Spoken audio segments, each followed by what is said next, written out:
proceed with Mr. Foster. Good morning, Your Honors. Thank you, and thanks for the opportunity. If it pleases the court, I'm Charles Foster on behalf of Gina Kalikakui, who is an employee of the County of Kauai.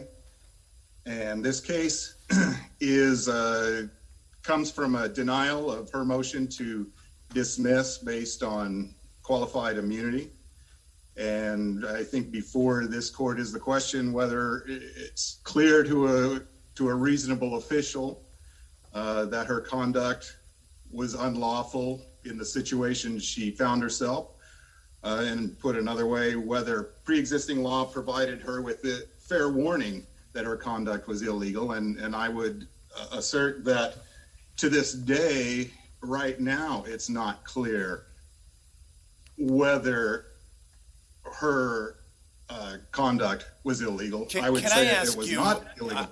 I want to ask you about the one that gives me the most pause in this case, which is, I guess I'm terming it the grab and go, where basically the defendant here went in after they got a court order and grabbed the child and took the child away from custody of the parent without any notification to the parent.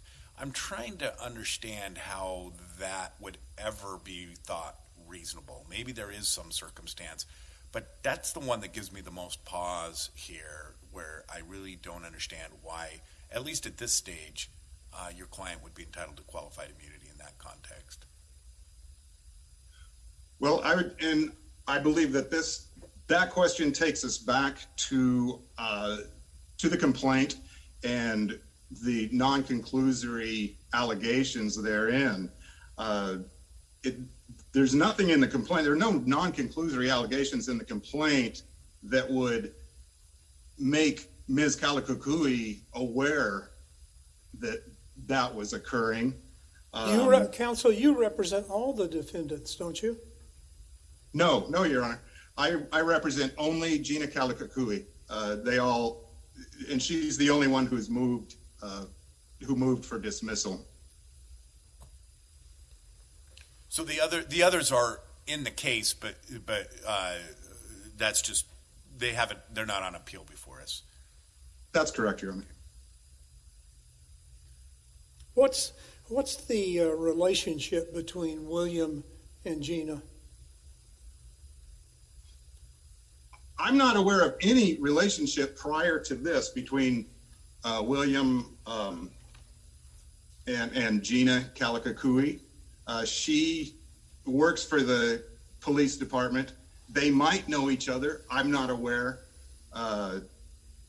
And her job is essentially assisting victims of domestic abuse with resources, including assisting them in preparing and filing applications for protective orders. So just so I understand your position, you don't read the complaint as having alleged that your client was involved in actually taking custody of the minor without notifying the parent. Yeah, the parent, Hannah David. That's correct. I think that by the time we get into those facts, the complaint is just rife with conclusory statements about so let's the parties all being. So I understand your position that the complaint doesn't allege that. Let's assume we disagree with you, and that we believe that the complaint does allege that your specific client here on appeal could have been or was involved. What's your position for why she would be entitled to qualified immunity by going to grab the child without any notification of to the parent? The TRO that was granted certainly doesn't require notification. I can imagine, in fact, that I would say that the statute wouldn't require that, because one can imagine situations where it would be important to secure the safety of a child without the offending parent knowing it was happening until after the fact. I'm not saying this is one of those situations. However, I would say that there is no legal requirement that the plaintiff be forewarned. She was given notice, and there was a hearing, which under the statute is within 15 days, and that hearing Wait, did occur. who was given notice? Hannah David was given notice? Not prior to the seizure, but after the seizure, she was given notice. Well, but that's sort of the issue here, it seems like. I mean, and maybe the facts will bear out, for your client, but based on the allegations of the complaint, can we just affirmatively say that there's no way that there was a violation of clearly established law here? Well, I think that the standard is not that there's no way there was a violation of established law. I think the question is whether she had fair notice that there would be a violation. And there are, as I've argued, in the papers,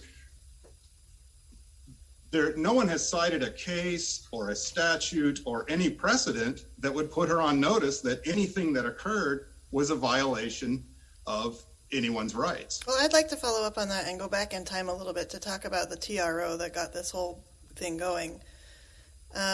Would you agree that if a government official knowingly withheld material information from a court in getting an order that would interfere with parental rights, that would be clearly established violation of constitutional law? Keying in on your phrase, material information, yes. In this case, as I've argued, there is no statutory requirement. So we're talking about constitutional law here, so I'm not sure that a statutory argument is going to save you, right? So, I've embedded that question with a lot of assumptions, and I understand you disagree with those, but I heard your answer to say, if what my question assumes is true, there's a clearly established violation. So it seems to me that the question here is, one, whether your client knowingly withheld information from the family law court or helped the father do so, and then two, whether that information was actually material. On the second part, I'm not sure based on the allegations that that's much of a question, because it seems like the family court indicated in later proceedings that had it known about a custody order, it would have done something different. So we'll set that one aside. Is your argument hinging on, with regard to the TRO, does your argument hinge on whether this plaintiff has plausibly alleged that your client knowingly withheld information from the family court? That's certainly, that is one prong of my argument. It's a standalone prong. And so if we disagree with your argument on that point, do you lose? And your client has to go to trial? I don't believe so. Because because under the statute, and I do understand we're talking about constitutional law, but taking her, what is clear to her from precedent, from law, there is no requirement. And again, I'll back up and say one can imagine why there's no such requirement, that a stipulated custody order is relevant to a TRO proceeding. Well, hold on. The parent... Let me back you up on that one, because maybe that's true in a generic sense, but when the custody order here specifically said that the father could not file anything on behalf of the minor child, why wouldn't that be relevant when that's exactly what's happening here? Now, maybe there was an escape clause. I mean, there was sort of an escape clause for emergency circumstances. So The health of the child. yeah, so maybe there was an escape clause, but to read the blanket prohibition that this couldn't be done, it seems like that would be material to a court to flesh out whether this was being done in violation of the prior custody order.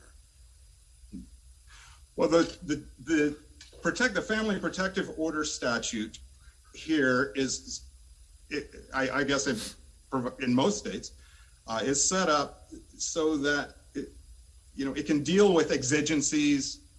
It can occur. It can facilitate a somewhat quick action for the benefit of a child. And then these things are necessarily fleshed out in a short amount of time in the return hearing, which is also required under the statute. And that is the time when all the different facts come together before the court and the court makes its decision. So you seem to be making the argument that the protective order just in no way could have been relevant to the initial TRO proceeding. It could have only been relevant after the child in a subsequent hearing. Is that your argument? I believe that's how the statute is constructed. Yes, Your Honor. So Gina, your client helped William prepare the application for the TRO, correct? That's correct. And did she make any effort to determine whether William had any custodial rights in the child? It's not the answer is no. Whether she did. I know you're going to argue she wasn't required to, but the answer is no. Correct? Certainly, under the. When did she learn? Access pled, so yes. When did she learn of the existence of the custody order? Under the facts pled in the complaint, she could only have learned after she assisted him. How is that true? I mean, I'm looking at paragraph 70 of the complaint. And the allegation in paragraph 70 is that the defendants had frequent direct contact with the father in the form of texts and emails and phones and in-person visits, in which they worked together at every step with the father to assist with and prepare documents that deliberately misled the family court. Well, and I would first argue that that's entirely conclusory. It states factual conclusions without describing the factual support for those conclusions. Which we must assume to be true for the purpose of this hearing, correct? No, I disagree.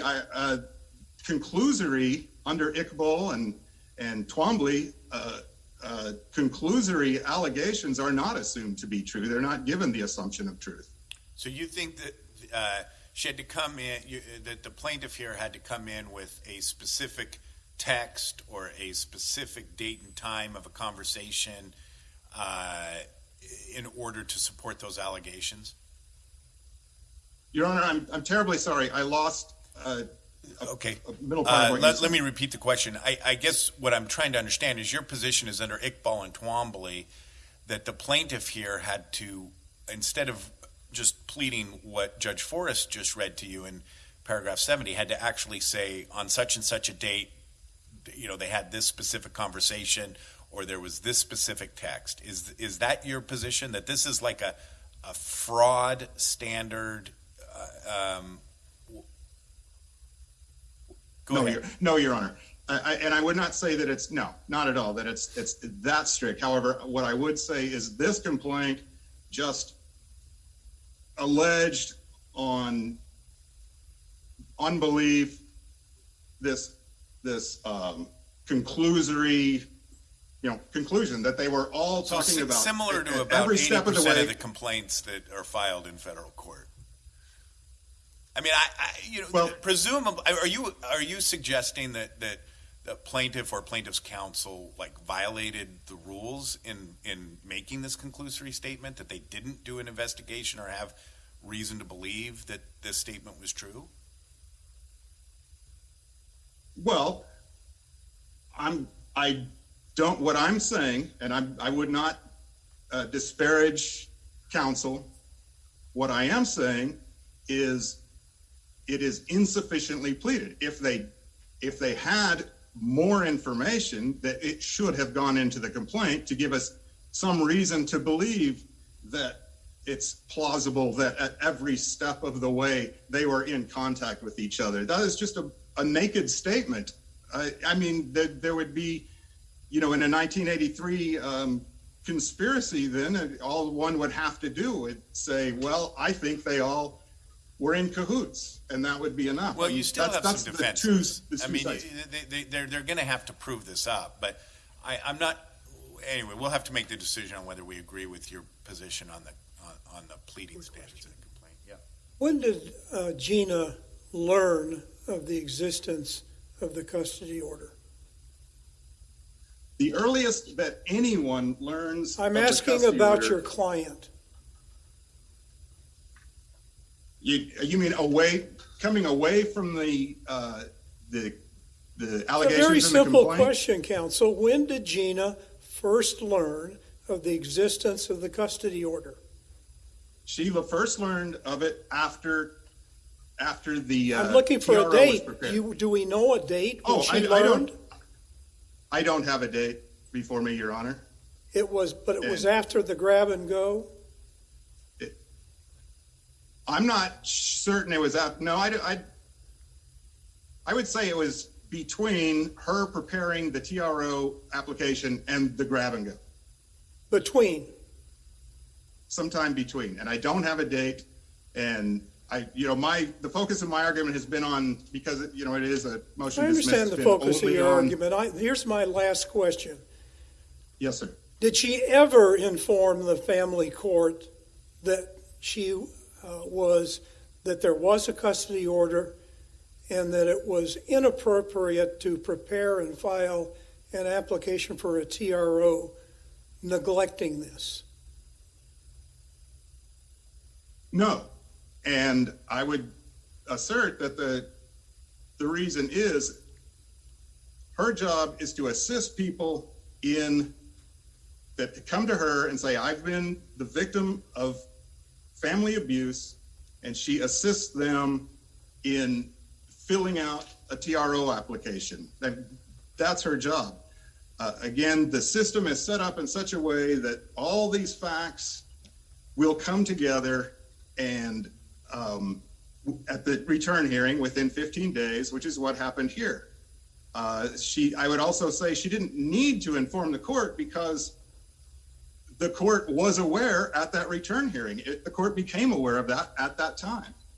They were informed of that. So is it fair to infer that she's never expressed remorse over this omission in the application for a TRO?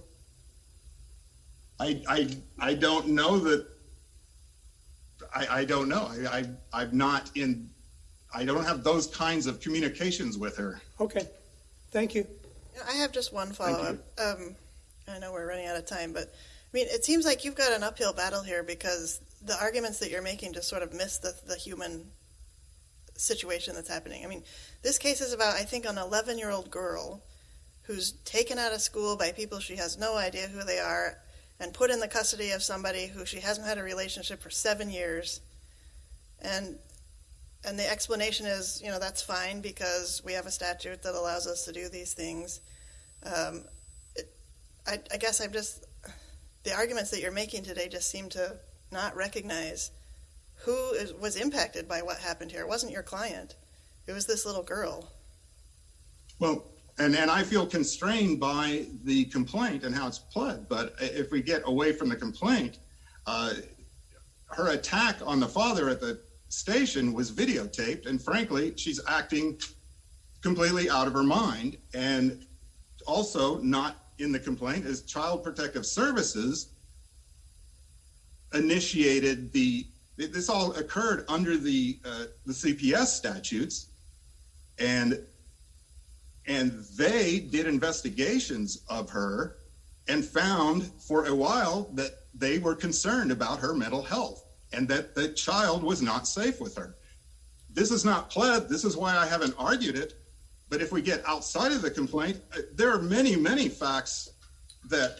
And all that makes sense. Yeah, I It know just that seems the like complaint. This case seems like needs to be tried, right? There's all kinds of facts, and this is messy.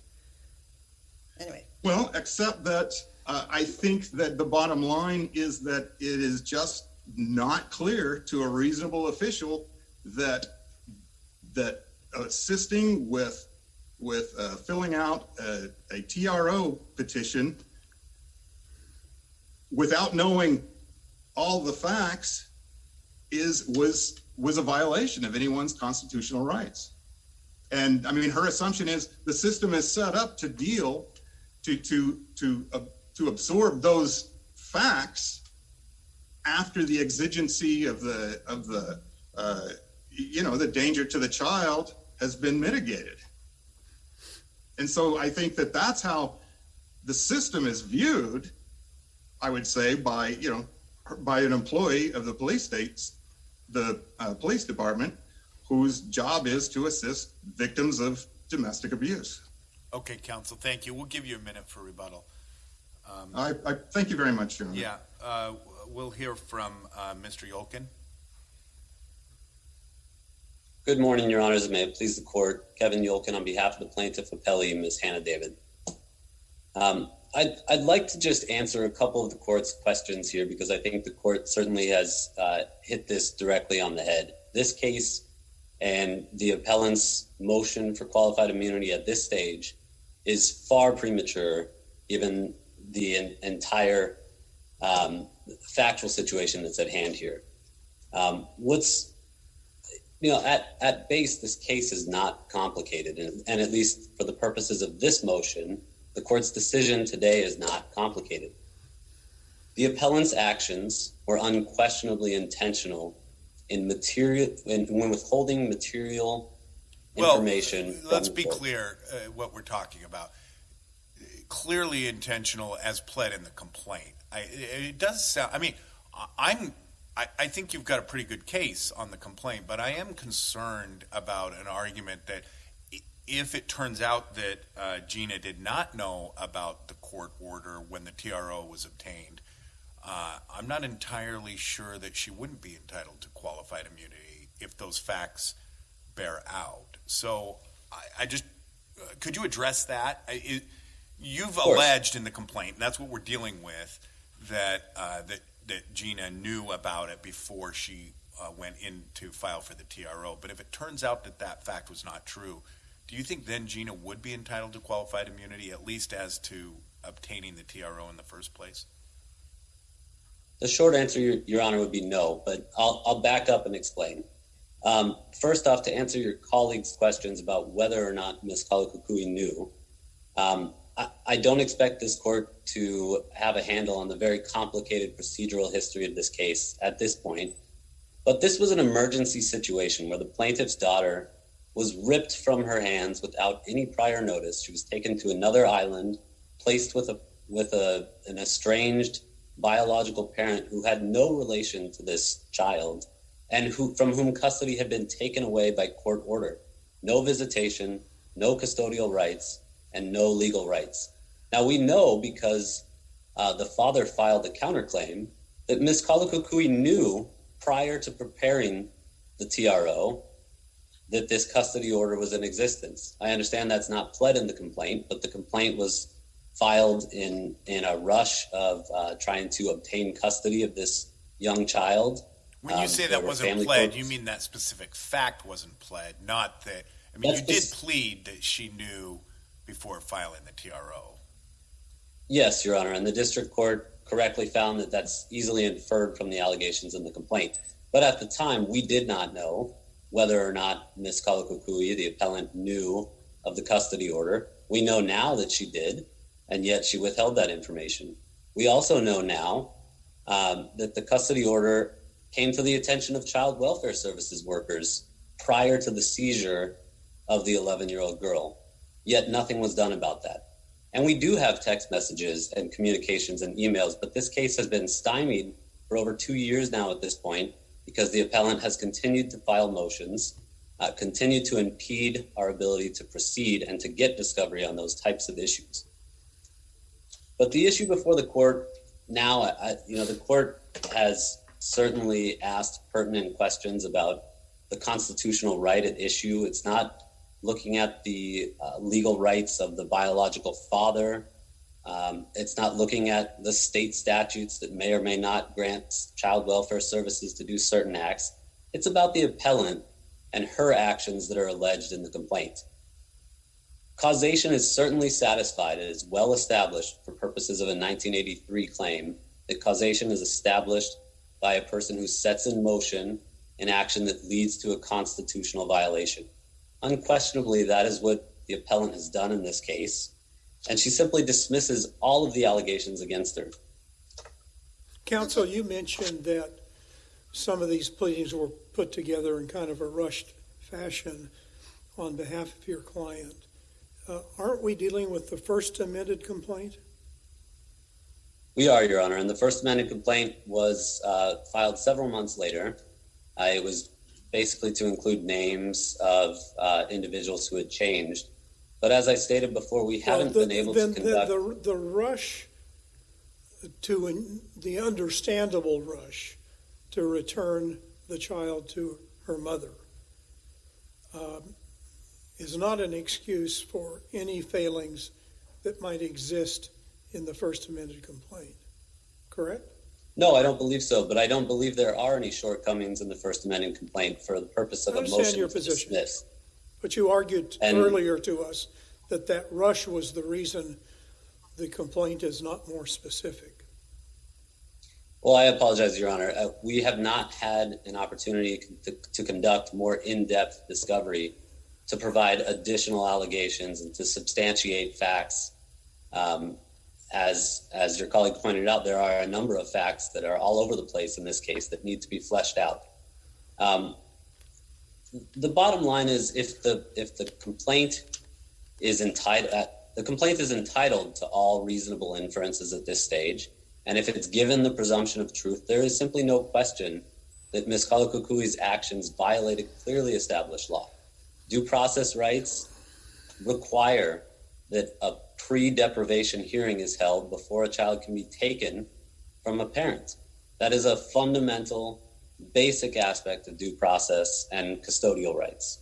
Counsel, with regard to this particular defendant, are you including here, in terms of your claim based on the grab and go, we've been calling it the taking of the child from school, are you including this defendant as part of that action, or are you focusing on this defendant with regard to the TRO?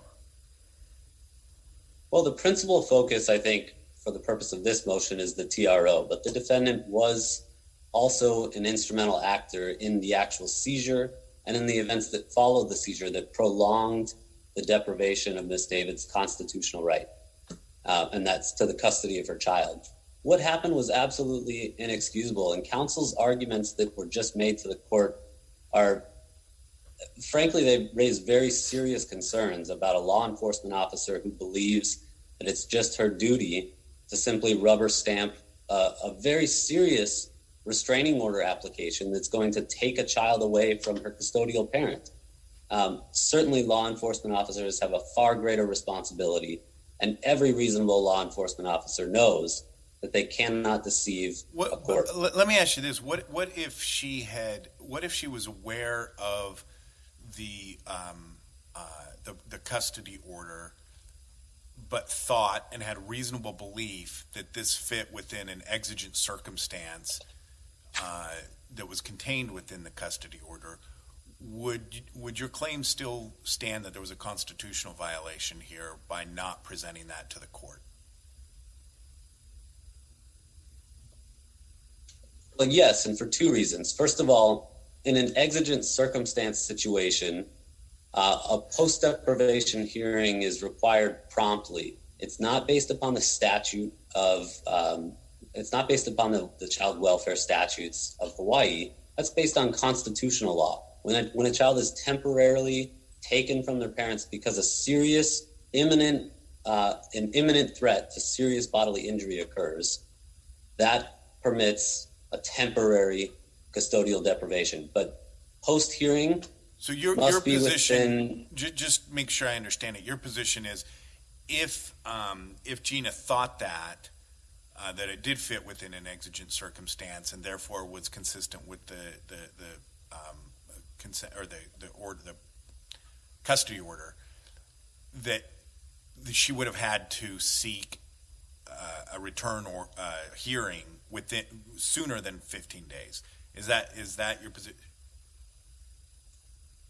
Well, if the appellant thought that there were exigent circumstances, perhaps the situation may be different. But even so, Ninth Circuit precedent going back to as early as 1991 in Caldwell v. LaFavor clearly establishes that a parent has a due process right to a hearing when a child is removed and placed with an individual without legal custody. That did not happen here. There's no question that that due process hearing, which must be immediately after any deprivation occurs, did not happen in this case. There is also precedent from sister circuits, although I couldn't identify a specific case dealing with the exact issue at hand here. Well, for qualified immunity, the sister circuits aren't quite as helpful. Go back to that Ninth Circuit case that you were referencing. What was that case? Caldwell v. LaFavor. That's LeFaver, 928 F. 2nd, 331. That case cites to several cases from the 10th Circuit and from the 4th Circuit where it's clearly established that it's unlawful to remove a child without a hearing prior. And specifically a 10th Circuit case, Hollingsworth v. Hill, which the 9th Circuit cites to, an officer serving a TRO should still give a parent opportunity to comply or have a hearing prior to just removing a child from custody. These are fundamental rights that, to imagine the trauma that Miss David and her child suffered from this incident is just incomprehensible to me, and that these state actors worked together from the very beginning up until the very end, and then continued to grasp at straws to keep this child away from Miss David is just absolutely. Hold on, back up. Continuing to try and keep Miss David from her child, that's been resolved now, right? The only claim here is that 20. What's that? It has been resolved now, but for a period of several weeks, almost 3.5 weeks, Miss David was without her child.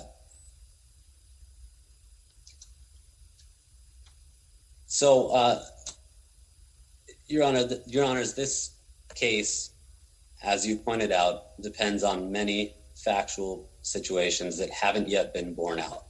Ms. Kalakukui is not entitled to qualified immunity at this early stage because every reasonable officer knows that her conduct at issue is unlawful. And I just want to briefly address some of the supplemental authorities that the appellant cited to.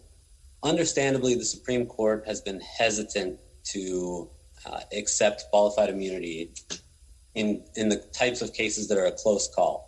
And typically what we see is those are Fourth Amendment cases where there's a split-second decision, often involving the shooting of somebody, a life or death scenario. But this case is not analogous to that at all. These decisions made by various defendants at various times and the appellant throughout from start to finish were calculated, they were reasoned, and we would submit that they were intentional and malicious, which certainly overcomes qualified immunity. If Your Honors have no further questions, I will yield back. Okay. We'll hear rebuttal. We'll give you 2 minutes for rebuttal.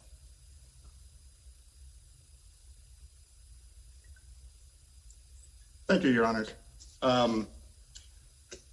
I was just looking through Mr. Keahiolalo's counterclaim. I don't see any allegations whatsoever that he told Gina about any stipulation in that counterclaim.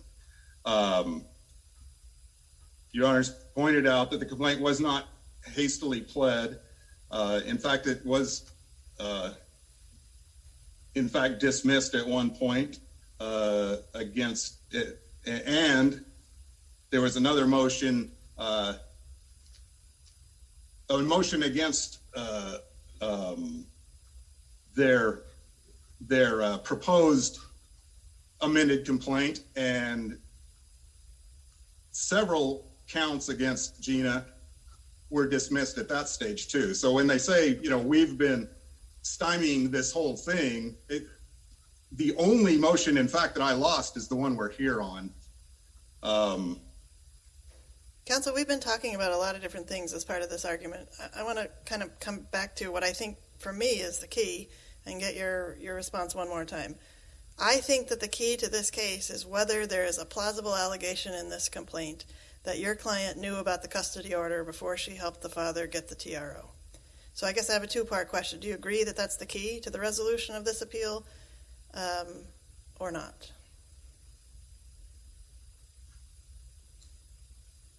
I don't think so, and the reason is, I think that, you were talking about using the term exigencies, and I think that's misplaced here as well. Again, the purpose of the Child Protective Services Act, and let me back up and say, when we talk about that the child was still kept from the mother for X number of weeks, that's because the child was in the CPS system. And the mother was going to hearings, and there was a family plan in place, and she had to do certain things in order to satisfy the court that she was fit to have custody of her child. Her child was taken away from the father, but she was then placed with in other foster care. And then she was with people who weren't her family at all. So, because I'm not quite sure I understand your answer, but I think that this must be it.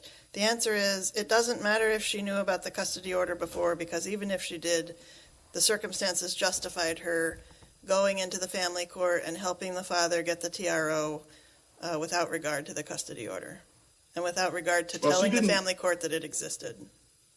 Right. Well, yes, and she did not go into the court. So your answer is yes. Yeah, I would say that is my argument. All right. That is my argument. Okay. Counsel, thank you both for your arguments in this case. It's submitted, and that concludes arguments for today.